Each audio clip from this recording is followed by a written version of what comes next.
ಇದು ರಾಜ್ಯ ಕಾಂಗ್ರೆಸ್ಗೆ ಸಂಬಂಧಪಟ್ಟಂತಹ ಸುದ್ದಿ. ಇದು ಕೆಪಿಸಿಸಿ ಅಧ್ಯಕ್ಷ ಸ್ಥಾನಕ್ಕೆ ಸಂಬಂಧಪಟ್ಟಂತಹ ಸ್ಫೋಟಕ ಸುದ್ದಿ. ಕೆಪಿಸಿಸಿ ಅಧ್ಯಕ್ಷ ಸ್ಥಾನಕ್ಕೆ ಸಂಬಂಧಪಟ್ಟಂತೆ ಡಿಕೆ ಶಿವಕುಮಾರ್ ಕೊಟ್ಟಂತಹ ಹೇಳಿಕೆ ಕುತೂಹಲಕ್ಕೆ ಕಾರಣವಾಗ್ತಾ ಇದೆ. ಯಾರು ಬೇಕಾದರೂ ಕೂಡ ಜವಾಬ್ದಾರಿಯನ್ನು ತೆಗೆದುಕೊಳ್ಳಬಹುದು. ಡಿಕೆ ಶಿವಕುಮಾರ್ ಅವರ ಮಾತಿದು. ಕೆಪಿಸಿಸಿ ಅಧ್ಯಕ್ಷ ಸ್ಥಾನದಿಂದ ನಾನು ಮುಕ್ತನಾಗ್ತೇನೆ. ನಿನ್ನೆ ಕೆಪಿಸಿಸಿ ಕಚೇರಿಯಲ್ಲಿ ಡಿಕೆ ಶಿವಕುಮಾರ್ ಕೊಟ್ಟಂತಹ ಹೇಳಿಕೆ ಮುಕ್ತ ಡಿಕೆಶಿಯಿಂದ ರಾಜಕೀಯ ಗೇಮ್ ಪ್ಲಾನ್. ನಿನ್ನೆ ಕೆಪಿಸಿಸಿ ಕಚೇರಿಯಲ್ಲಿ ಡಿಸಿಎಂ ಡಿಕೆ ಶಿವಕುಮಾರ್ ಆಡಿದಂತಹ ಇದೊಂದು ಮಾತು ಈಗ ಚರ್ಚೆಯ ಕೇಂದ್ರ ಬಿಂದುವಾಗಿದೆ.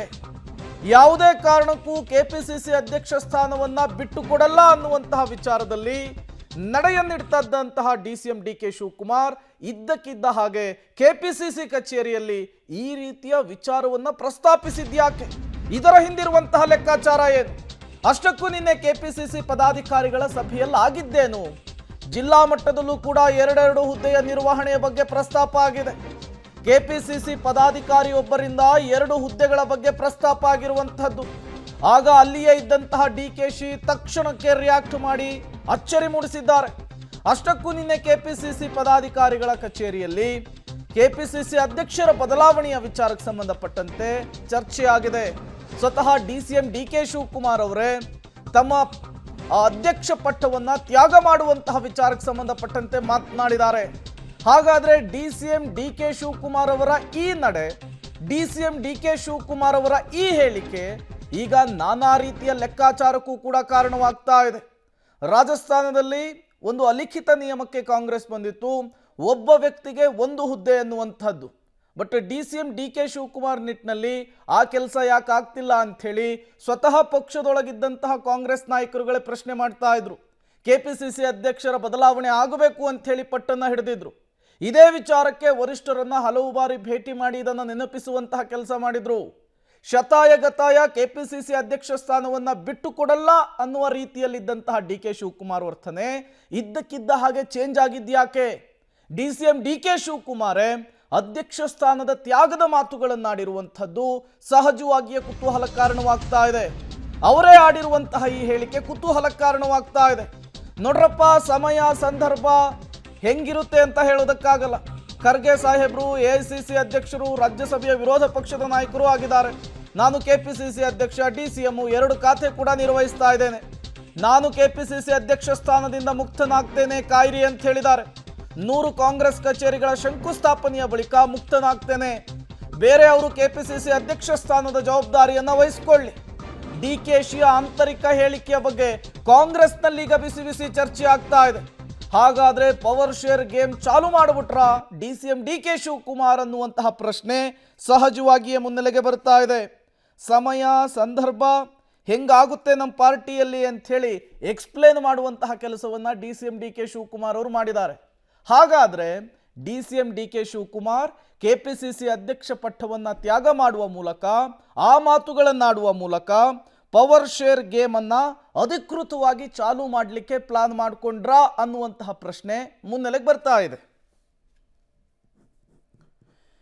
ಮತ್ತಷ್ಟು ಡೀಟೇಲ್ಸ್ ಅನ್ನು ಕೊಡ್ತಾರೆ ಪೊಲಿಟಿಕಲ್ ಬ್ಯೂರೋ ಹೆಡ್ ರವೀಶ್ ನೇರ ಸಂಪರ್ಕದಲ್ಲಿ ಜಾಯಿನ್ ಆಗಿದ್ದಾರೆ.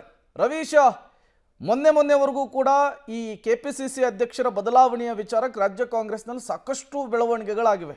ಯಾವುದೇ ಕಾರಣಕ್ಕೂ ಕೆಪಿಸಿಸಿ ಅಧ್ಯಕ್ಷ ಸ್ಥಾನವನ್ನು ಬಿಟ್ಟುಕೊಡುವ ಮಾತೇ ಇಲ್ಲ ಅನ್ನುವಂತಹ ರೀತಿಯಲ್ಲಿ ಡಿಕೆ ಶಿವಕುಮಾರ್ ವರ್ತನೆ ಕೂಡ ಇತ್ತು. ಈಗ ಇದ್ದಕ್ಕಿದ್ದ ಹಾಗೇನೆ ನಾನು ಕೆಪಿಸಿಸಿ ಅಧ್ಯಕ್ಷ ಸ್ಥಾನದಿಂದ ಮುಕ್ತನಾಗ್ತೇನೆ ಅನ್ನುವಂತಹ ಈ ಹೇಳಿಕೆ, ಅವರ ನಡೆ ಏನನ್ನ ಸೂಚಿಸ್ತಾ ಇದೆ? ಏನೆಲ್ಲ ಲೆಕ್ಕಾಚಾರಗಳು ಮುನ್ನೆಲೆಗೆ ಬರ್ತಾ ಇದೆ ರವೀಶ್? ಪ್ರೇಮ್, ಇದು 4 ಗೋಡೆ ಮಧ್ಯೆ ನಡೆದಿರ್ತಕ್ಕಂಥ ರಾಜಕೀಯ ಮೇಲಾಟ ಮತ್ತು ರಾಜಕೀಯ ಲೆಕ್ಕಾಚಾರ ಅಂತ ಸ್ಪಷ್ಟವಾಗಿ ಹೇಳ್ಬೋದಾಗಿದೆ. ಯಾಕೆಂದರೆ ಅಲ್ಲಿ ಯಾವುದೇ ರೀತಿಯ ಮಾಧ್ಯಮದವರೆಗೂ ಕೂಡ ಅಲೋ ಇರಲಿಲ್ಲ. ಅದು ಕೆಪಿಸಿಸಿಯ ಪದಾಧಿಕಾರಿಗಳ ಜೊತೆ ನಡೆಯುವಂಥ ಒಂದು ಆಂತರಿಕ ಸಭೆ. ಈ ಆಂತರಿಕ ಸಭೆಯಲ್ಲಿ ಪಾಸಾನಾಗಿ ಬಂದಂಥ ಕೆಲವು ವಿಚಾರಗಳ ರಿಯಾಕ್ಟ್ ಮಾಡುವ ಬರದಲ್ಲಿ ಡಿಕೆ ಶಿವಕುಮಾರ್ ಅವರ ಒಂದು ಹೇಳಿಕೆ ಕೊಟ್ಟರು. ನಿಜಕ್ಕೂ ಕೂಡ ಅವರ ಹೇಳಿಕೆಯಲ್ಲಿ ಏನಾದರೂ ಸ್ಟ್ರಾಟಜಿ ಇದೆಯೋ ಅನ್ನೋದ್ರ ಬಗ್ಗೆ ಕೂಡ ದೊಡ್ಡ ಮಟ್ಟದಲ್ಲಿ ಚರ್ಚೆ ಆಗ್ತಾ ಇದೆ. ಯಾಕೆಂದರೆ ಒಂದು ಕೆಪಿಸಿಸಿಯ ಪದಾಧಿಕಾರಿ ಒಬ್ಬರು 2 ಹುದ್ದೆಗಳ ಬಗ್ಗೆ ಬೇರೆ ಬೇರೆ ರೀತಿಯ ಹಂತದಲ್ಲೂ ಕೂಡ ಈ ಒಂದು ಹುದ್ದೆ ಇದೆ, ಇದು ಸರಿಯಿಲ್ಲ ಅನ್ನೋದನ್ನು ಕೂಡ ಪ್ರಸ್ತಾಪ ಮಾಡ್ತಾರೆ. ತಕ್ಷಣಕ್ಕೆ ಇದ್ದಂಥ ಡಿಕೆ ಶಿವಕುಮಾರ್ ಅವರು ಅದಕ್ಕೆ ರಿಯಾಕ್ಟ್ ಮಾಡೋದಕ್ಕೂ ಹೋಗ್ತಾರೆ. ಯಾಕೆಂದರೆ ಕೆಪಿಸಿಸಿ ಅಧ್ಯಕ್ಷರು ತಕ್ಷಣಕ್ಕೆ ಒಬ್ಬ ಪದಾಧಿಕಾರಿಗಳು 2 ಹುದ್ದೆ ಬಗ್ಗೆ ಮಾತನಾಡ್ತಾರೆ ಅಂತ ಸಂದರ್ಭದಲ್ಲಿ ಹೇಳಿಕೆ ಕೊಡ್ತಾರೆ ಅಂದರೆ ನಿಜಕ್ಕೂ ಕೂಡ ಅದೇನೋ ಬೇರೆ ರೀತಿಯ ಪೊಲಿಟಿಕಲ್ ಟರ್ನ್ ಇರ್ಬೋದು. ಅಂದರೆ AICC ಅಧ್ಯಕ್ಷರಾಗಿರ್ತಕ್ಕಂಥ ಖರ್ಗೆ ಅವರು ಕೂಡ 2 ಹುದ್ದೆಗಳನ್ನು ನಿಭಾಯಿಸ್ತಾ ಇದ್ದಾರೆ. ಒಂದು ರಾಜ್ಯಸಭಾ ವಿರೋಧ ಪಕ್ಷದ ನಾಯಕ, ಜೊತೆಗೆ AICC ಹುದ್ದೆ.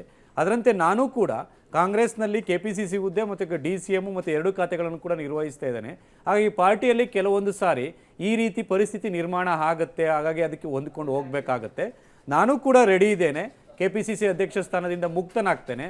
ಆದರೆ 100 ಕಾಂಗ್ರೆಸ್ ಕಚೇರಿಗಳನ್ನು ಕರ್ನಾಟಕದಲ್ಲಿ ತರಿಬೇಕು ಅಂತ ಕೂಡ ಅದಕ್ಕೆ ಪ್ಲಾನ್ ಮಾಡಿದ್ದೇವೆ. ಅದಕ್ಕೆ ಶಂಕುಸ್ಥಾಪನೆ ಕೂಡ ನಡಿಬೇಕಾಗತ್ತೆ. 100 ಕಚೇರಿಗಳಿಗೆ ಒಂದು ರೀತಿಯಲ್ಲಿ ಶಂಕುಸ್ಥಾಪನೆ ಆದ ಬಳಿಕ ನಾನು ಅಧ್ಯಕ್ಷ ಸ್ಥಾನದಿಂದ ಮುಕ್ತನಾಗ್ತೇನೆ. ಬೇರೆ ಯಾರು ಬೇಕಾದರೂ ಕೂಡ ಜವಾಬ್ದಾರಿಯನ್ನು ತೆಗೆದುಕೊಳ್ಬೋದು ಅನ್ನೋ ಮಾತುಗಳನ್ನು ಸ್ಪಷ್ಟವಾಗಿ ಹೇಳಿದ್ದಾರೆ. ಹಾಗಾಗಿ DK ಶಿವಕುಮಾರ್ ಅವರ ಹೇಳಿಕೆಯಲ್ಲಿ ಆ ವ್ಯಕ್ತಿಗೆ ಒಂದು ರೀತಿಯಲ್ಲಿ ಕ್ಲಾರಿಫಿಕೇಶನ್ ಕೊಡಬೇಕು ಅಂತನೋ ಅಥವಾ ಇಲ್ಲ ಪವರ್ ಶೇರ್ ಗೇಮ್ ಈಗ ಚಾಲ್ತಿ ಆಗ್ತಾ ಇದೆ, ಆ ಕಾರಣಕ್ಕೋಸ್ಕರವಾಗಿ ನಾನು KPCC ಅಧ್ಯಕ್ಷ ಸ್ಥಾನವನ್ನು ತೊರಿತೇನೆ, ನನ್ನ ಇನ್ನೇನಿದ್ರು ಕೂಡ CM ಅನ್ನೋದನ್ನು ಕೂಡ ಸ್ಪಷ್ಟವಾಗಿ ಒಂದು ರೀತಿಯಲ್ಲಿ ಸಂದೇಶ ರವಾನೆ ಮಾಡುವಂಥ ಕೆಲಸ ಮಾಡಿದ್ರ ಅನ್ನೋದೀಗ ಬಹುದೊಡ್ಡ ಪ್ರಶ್ನೆ. ಪ್ರೇಮ್, ರವೀಶ್ ಹಾಗೆ ಸಂಪರ್ಕದಲ್ಲಿರಿ, ಮತ್ತಷ್ಟು ಡೀಟೇಲ್ಸ್ ನಿಮ್ಮಿಂದ ಪಡಿತಾ ಹೋಗ್ತೀವಿ.